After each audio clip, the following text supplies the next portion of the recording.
جەژنی نەورۆزە و سەنتەری شاری هەولێر خاڵیە لە گەشتیار. ئەویش بەهۆی ئەوەی جەژنی نەورۆزی ئەمساڵ کەوتۆتە مانجی ڕەمەزانەوە و هۆتێل و مۆتێلەکان کەمترین گەشتیاری تێدایە. جەژنی نەورۆزمان دەبا گەشتیارێکی باش بێ، بەڵام کەتینە ناو ڕەمەزان. شێرزاد خاوەن هۆتێلەکە لە شاری هەولێر ئەو باز لەوە دەکات بەهۆی ئەوەی 2 ساڵە نەورۆز دەکەوێتە نێومانجی ڕەمەزانەوە هیچ گەشتیارێک ڕوویان تێ ناکات و هۆتێلەکانیان چۆڵن جگە لە ڕێژەیەکی کەمی گەشتیاری وڵاتی ئێران بۆ یادی نەورۆز هاتوون و لە هۆتێلەکان دەمێننەوە.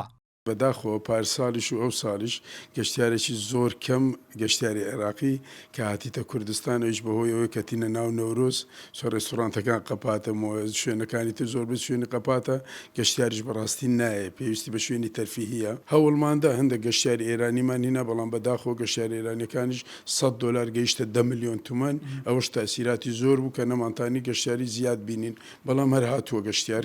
وتەبێژی دەستەی گەشت و گوزاریش دەڵێت هاتنی گەشتیاران بە شێوەیەکی بەرچاوکەمی کردووە بۆیە بە یەک پاکێج ئامادەکاریان بۆ نەورۆز و جەژنی ڕەمەزان کردووە. لە 170 تا 175 گەشتیارانمان ئێمە ئەوانن کە لە باشوور و ناوەڕاستی عێراقەوە دێن و تایبەت بۆ ئەم بۆنەی نەورۆز ئەو شتەکە چاوەڕوان کراوە بۆ پێیکە نەورۆز کەوتوتە ناومانجی پیرۆزی ڕەمەزان بۆ ئەمە وا دەکە کە ژمارەی گەشتیارانی باشوور و ناوەڕاستی عێراق بە شێوەیەکی بەرچاوکەم بێتەوە. بە گوێرەی ئامارەکانی کۆمەڵەی میوانخانە و چێشخانەکان لە سنووری پارێزگای هەولێر 445 هۆتێل و مۆتێل هەن لەگەڵ 47 گوندی گەشتیاری کە توانای لە خۆگرتنی 10,000 گەشتیاریان هەیە.